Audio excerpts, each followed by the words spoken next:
읽어볼까요? 시작.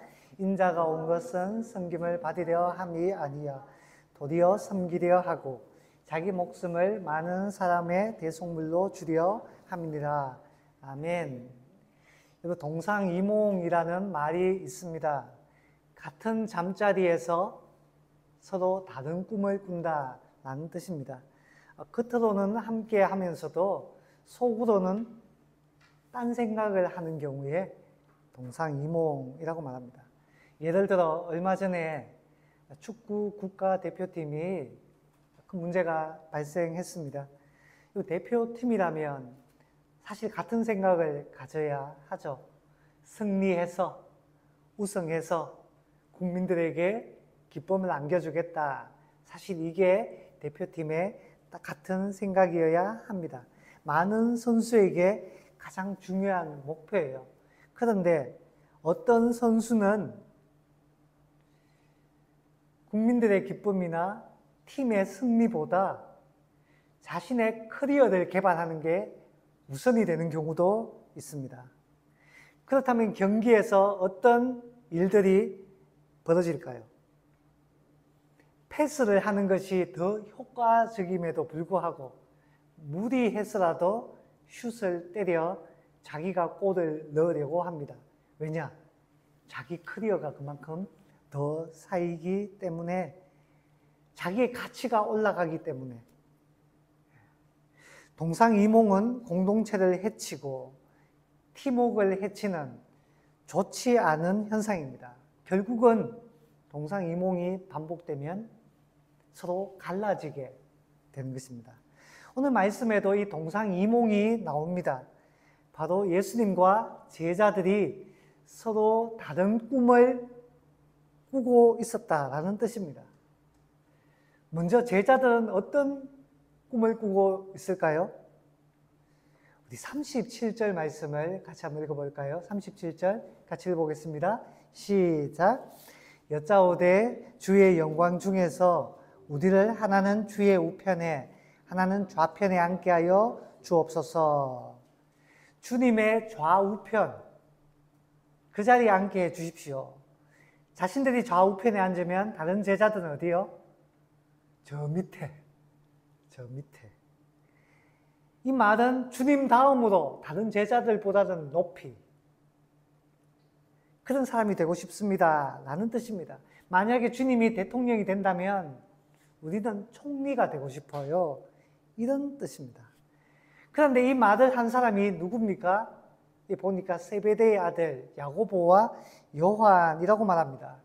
그런데 이 야고보와 요한이 이 말을 했는데 이 두 사람만 이 자리에 욕심이 있었을까요?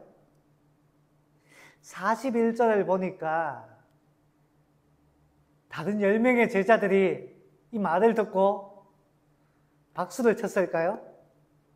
화를 냈다라고 말합니다. 화를 냈다. 여러분, 화라는 것은 언제 생깁니까? 누군가가 내 것을 욕심낼 때, 누군가가 내 것을 빼앗으려고 할 때 우리는 화가 나잖아요. 내 것이 아니면 화가 안 나요. 근데 내 것이라 생각했는 것 누군가 가져가려고 할 때 화가 납니다. 제자들 마음이 이런 거예요. 저 자리는 내 건데 왜 탐내고 지랄이야? 이런 뜻입니다. 한마디로 모든 제자들이 앞다투어 주님, 나도 높아지기를 원해요. 나도 다른 사람들보다 위에 서기를 원해요. 누군가의 아래에 서는 거 싫다고요. 제자들의 한결같은 마음입니다. 사랑하는 여러분, 누구든지 남의 아래에 서는 것 좋아하는 사람 잘 없습니다. 저희 집도 아들들에게 물어봅니다. 야, 우리 교회에 저 누가, 혹은 너희 후배 중에 누가 너 누나 너무너무 좋아하던데. 근데 걔랑 결혼하면 그 후배한테 존대해야 된다. 왜냐? 매형이 되니까. 형님이 되니까 존댓말 써야 돼 하니까 누나 걔랑 결혼하면 절대 안 돼요. 결사 반대예요. 라고 이야기합니다. 모르는 사람이면 좀 괜찮은데 아는 동생, 아는 후배가 혹은 친구가 자기보다 높은 자리에 올라가는 것 참 견디기 힘들어합니다. 제자들도 마찬가지예요. 제자들도. 이와 같은 상황은 요한복음 13장 최후의 만찬에서도 여지없이 드러납니다. 예수님께서 제자들과 식사하던 중에 갑자기 자리에서 일어나 수건을 두르고 제자들의 발을 씻겨 주십니다. 왜 이 제자들의 발을 씻겨 줍니까? 원래 유대인들의 풍습에 의하면 식사하기 전에 두 가지를 씻었어요. 손과 발을 씻었습니다. 이 발의 경우에 보통 초대한 그 집주인이 초대받은 손님들의 발을 씻어 주었어요. 근데 그렇지 않을 경우에는 그 모인 사람들 중에 막내가 다른 사람의 발을 씻어 주어야만 했습니다. 그런데 예수님께서 자리에서 일어나 제자들의 발을 씻어 주십니다. 두 가지 의미가 내포되어 있어요. 첫 번째, 제자들 중에 아무도 막내로 자처하는 사람이 없었다라는 것입니다. 내가 왜 막내야? 왜 내가 발 씻어줘야 돼? 제가 해야지. 라면서 옆 사람의 옆구리 막 푹푹 찌르고 있는 것입니다.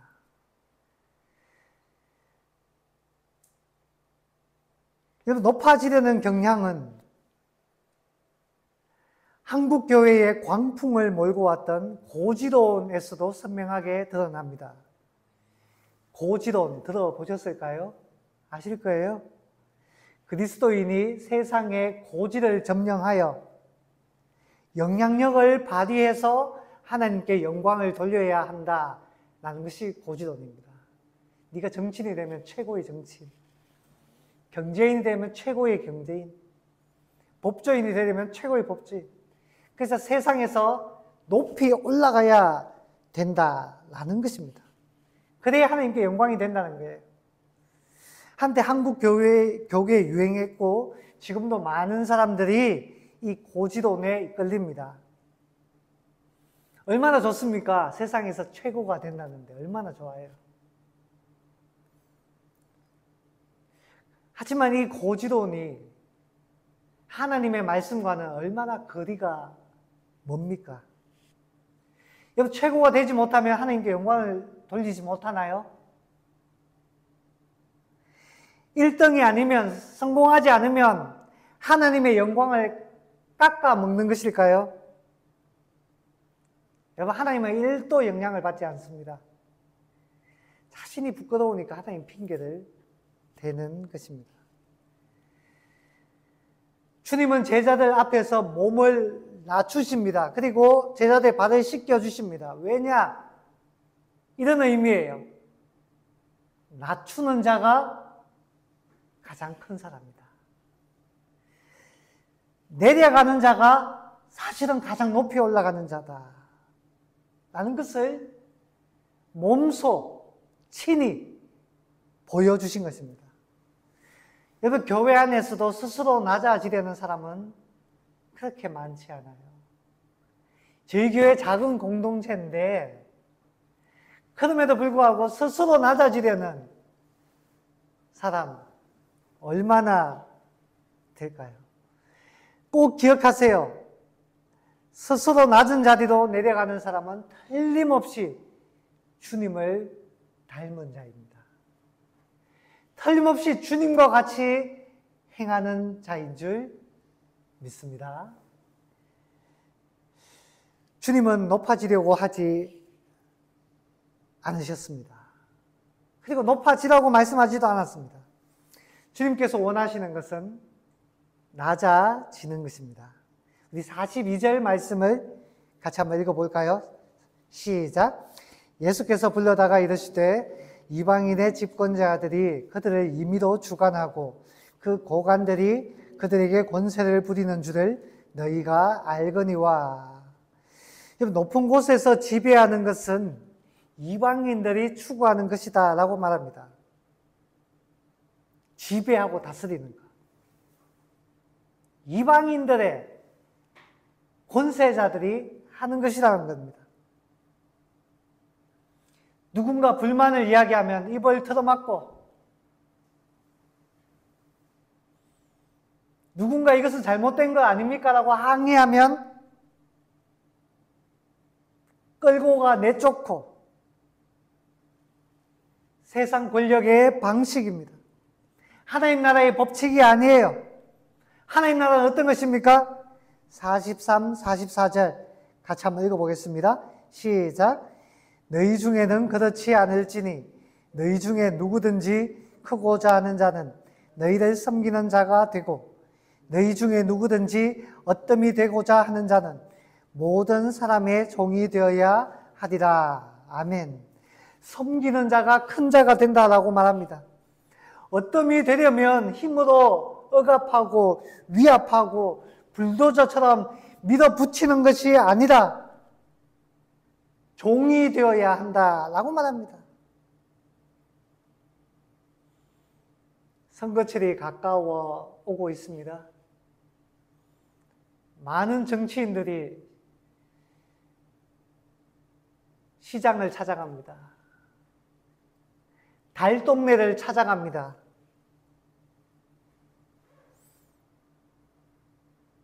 내가 이만큼 봉사하고 있습니다. 내가 이만큼 섬기고 있습니다. 인사하기에 바빠요. 그런데 그거 다 쇼하는 겁니다. 지금 어떻게 하는가가 아니라 이전부터 어떻게 살아왔느냐, 그게 중요한 거예요. 이전부터 어떻게 살아왔느냐. 오래전부터 낮은 자리에서 사람들을 섬겨왔는지 아니면 자기의 이익을 위해 살아왔는지 지난 삶을 살펴봐야 합니다. 하나님의 나라는 섬기는 사람들이 주인이 되는 곳이니까요. 그리고 아주 중요한 말씀을 하십니다. 본문이죠. 한번 더 읽어볼까요? 45절 시작. 인자가 온 것은 섬김을 받으려 함이 아니라 도리어 섬기려 하고 자기 목숨을 많은 사람의 대속물로 주려 함이니라. 아멘. 예수님께서 오신 목적은 섬기기 위함입니다. 그리고 그 섬김의 절정이 바로 십자가 대속입니다. 십자가 대속. 사랑하는 여러분, 주님은 세상의 왕이 되려는 것이 아닙니다. 주님은 고난받는 종이 되기를 원하세요. 죽임당한 어린 양이 되기를 원하십니다. 모든 사람의 죄를 짊어지고 십자가에 달려 죄사함의 은혜를 베푸는 것이 주님이 하고자 하는 것입니다.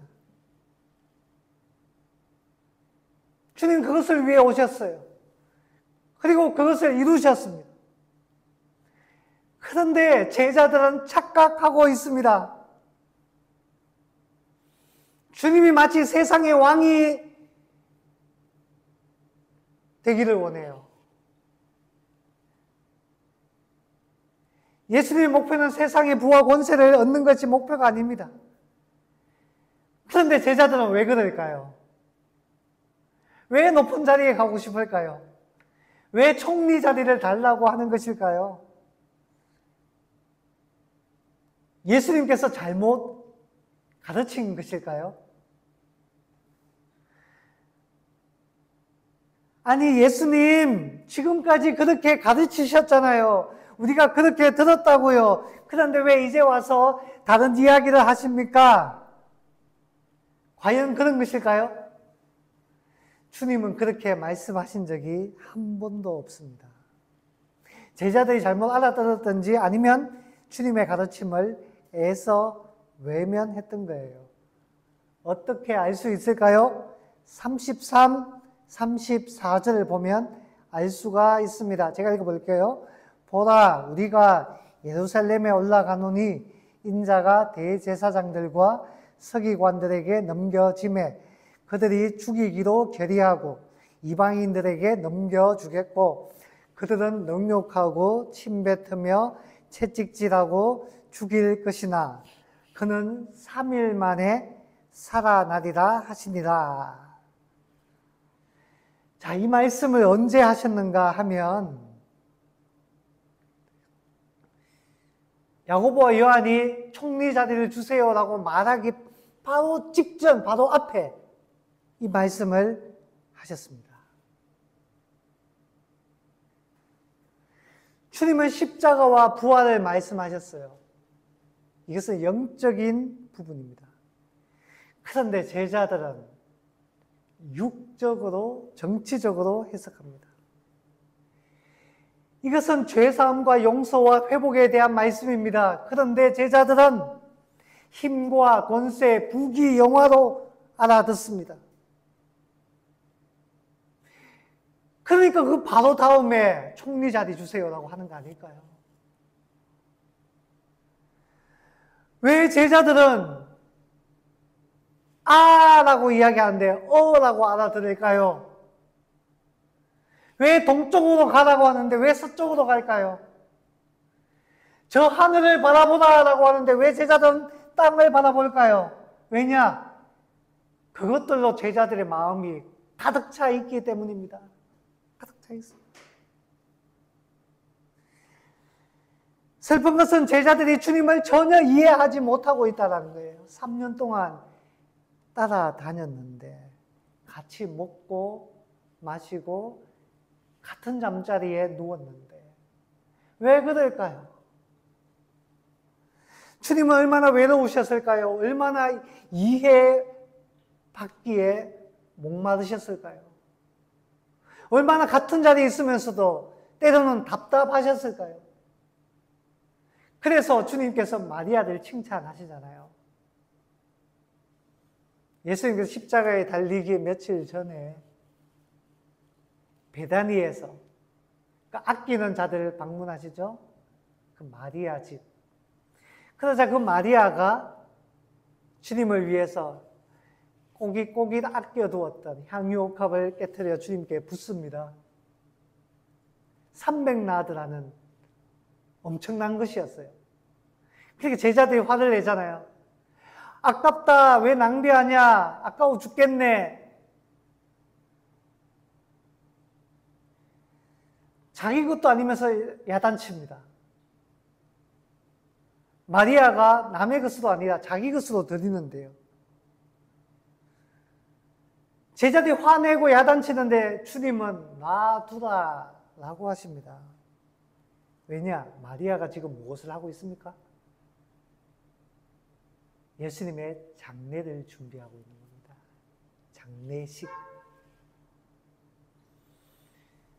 사람이 죽으면 그 시신에다가 향유를 부어서 발랐어요. 여러 가지 의미가 있겠지만 가장 중요한 것은 망자에 대한 마지막 예우입니다. 향유가 다 바릅니다. 마리아가 왜 예수님께 그 향유를 바릅니까? 다른 제자들은 다 높아질 것 생각하고 있는데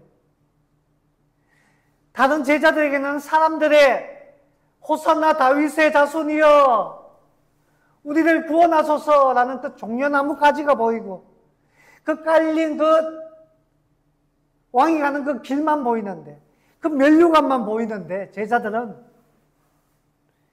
마리아에게는 보이는 겁니다.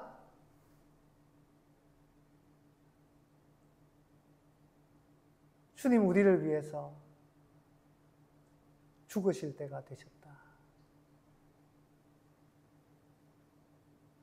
그러니까 놔두라고 하는 겁니다. 그리고는 복음이 전해지는 곳마다 이 마리아의 이 헌신을 알리도록 해라. 주님께서 마리아의 향유를 받으시면서 얼마나 마음이 답답했던 마음이 시원했을까요? 제자들에게 주님의 가르침은 소귀의 경일기였습니다. 제자들이 이해력이 딸려서 소처럼 지능이 부족해서일까요? 아닙니다. 자신의 욕심, 욕망이 앞서기 때문이에요. 자기 생각으로 가득 차면 진리도 왜곡되이 듣습니다. 주님은 우리에게 섬기는 자가 되라고 하십니다. 그것이 주님께서 오신 목적이요 삶의 방식이었습니다. 그렇다면 우리는 어떻게 해야 할까요? 어떻게 하면 주님의 말씀을 알아들을 수 있을까? 제가 세 가지가 생각나더라고요. 간단하게 그래도 우리 삶에 한번 적용해 보았으면 좋겠습니다. 첫 번째, 주님과 동행하는 것입니다. 발걸음을 맞추는 거예요. 하나님보다 앞서가면 안 되는 겁니다. 사실 뒤처지는 것도 문제지만 더 문제는 앞서가는 거예요. 뒤처지면 그래도 주님 일로 갔으니까 따라는 갈 거잖아요. 그래도 답답하긴 해도. 근데 앞서버리면 어떻게 됩니까? 지 마음대로 가는 거예요. 지 마음대로. 그렇게 떨어져 있으면 주님께서 하시는 말씀도 들리지도 않습니다. 자기가 벌써 앞에 가 있는데 들리지도 않아. 민수기에 보면 하나님을 반역한 이스라엘 백성들의 여러 가지 사건이 나옵니다. 그 중에 하나가 참 재미있는 거는 이스라엘 백성들은 불기둥, 구름기둥 따라 주님께서 하신 대로만 따라가면 되는데 그게 보조만 맞추면 되는데 참 재미있는 것은 뒤처지거나 앞서가거나 둘 중에 하나예요. 주님께서 약속의 땅이 있다. 정탐할 것을 허락하시죠. 보고 오라. 근데 보니까 아이고 저기에는 네피림들, 거인들이 있네. 그 땅 얻을 수 없어. 우리 다 죽을 거야. 라고 가기를 거부합니다. 뒤처지는 거죠. 거부합니다. 주님께서 화가 나셨어요. 너희들 약속의 땅 못 들어갈 거야. 그러니까 그제서야 정신을 바짝 차리고 그러면 우리가 약속의 땅을 지금 얻으러 갈게요. 하고는 어떻게 해버립니까? 하나님의 언약궤가 하나님의 임재의 상징입니다. 언약궤가 움직이면 같이 움직여야 돼요. 근데 언약궤가 진에 그대로 있는데 우리 얻을 거야. 그리고는 앞서가서 공격해버립니다. 먼저 가서 달려가 버려요. 가지 말라라고 했는데 앞서가 버린 겁니다. 어떻게 되나요? 패배해서 망하게 되잖아요. 그게 여호수아서에도 나옵니다. 하나님 말씀을 듣고 해야 되는데 여호수아 갈렙이 하나님 말씀도 안 듣고 가나안 족속과 언약을 맺어버리죠. 그래서 그것들이 문제가 발생하잖아요. 앞서가면 안 됩니다. 하나님 발과 보조를 맞추어야 해요. 그래야 들릴 거 아닙니까? 앞에 가버리면 주님께서 뒤에 야야 좀 천천히 가라. 그쪽이 아니라고 벌써 조만간 가 있는데 그게 들리겠습니까? 주님과 발을 맞추는 것이 필요합니다. 그것이 순종이고 동행입니다. 내 생각과 내 행동이 앞서면 안 되는 겁니다. 그리고 두 번째, 내려놓는 것입니다. 내려놓는 것. 내가 옳다고 믿은 것, 내 삶의 가장 귀한 가치, 그것을 내려놓을 줄 알아야 돼요. 제가 설교를 준비하면서 도종환 시인의 단풍 드는 날이라는 시를 발견하고 마음에 새겨봤는데 이 시가 너무 좋더라고요. 단풍 드는 날. 제가 한번 읽어보겠습니다. 버려야 할 것이 무엇인지를 아는 순간부터 나무는 가장 아름답게 불탄다. 제 삶의 이유였던 것, 제 몸의 전부였던 것 아낌없이 버리기로 결심하면서 나무는 생의 절정에 방하차 제가 키워온 그러나 이제는 무거워진 제 몸 하나씩 내려놓으면서 가장 황홀한 빛깔로 우리도 물이 드는 날 내려놓기를 아는 순간부터 버려야 할 것이 무엇인지를 아는 순간부터 가장 빛나는 순간이 된다 라는 것을 그 단풍이라는 것을 통해서 우리에게 표현해 주고 있습니다. 사람은 내려놓는 그 순간에 가장 빛나는 것 같아요. 올라갈 때 가장 빛나는 것이 아니라 한창 물이 오를 때 가장 빛나는 것이 아니라 물이 올라서 아름답게 빛나는 그것을 흩어보낼 때, 흩날리면서 그것을 단풍처럼 내려놓기 시작할 때 그 나무는 생의 정점에 이르고 우리 사람들도 마찬가지죠. 생의 가장 빛나는 순간을 그제서야 맞이하게 되는 것 같습니다. 우리가 내려놓아야 할 것, 내가 소중히 여겼던 것, 내가 귀하게 여겼던 것, 내가 옳다고 믿었던 것, 내가 틀릴 수도 있구나. 그렇게 내려놓는 순간부터 그 사람은 가장 빛나고 주님을 닮아가는 제자의 삶을 살아가게 되는 줄 믿습니다. 그리고 세 번째, 같은 곳 바라보기입니다. 같은 곳 바라보기. 동상이몽이 아니라 동상동몽이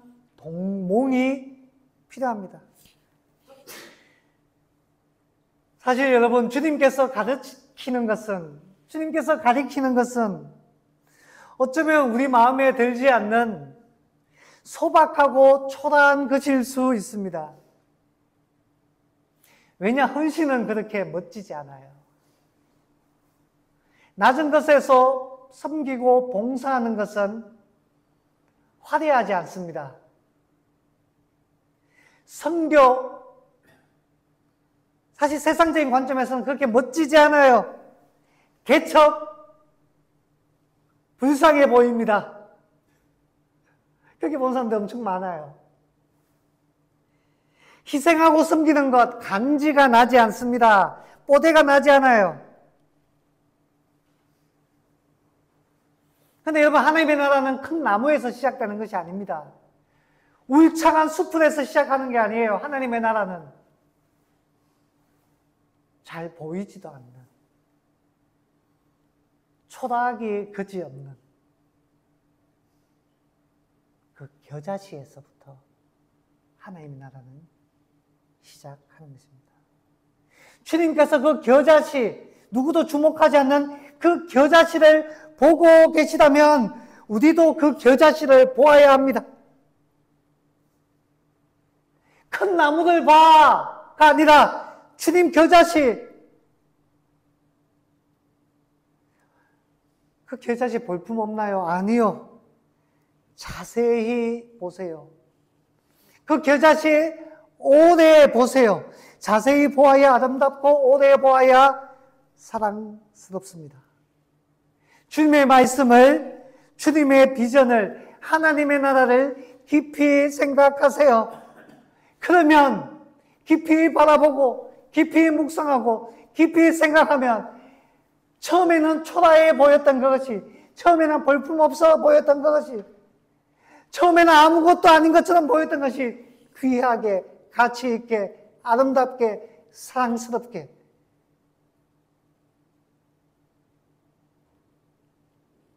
빛나고 아름답게 우리에게 다가올 것입니다.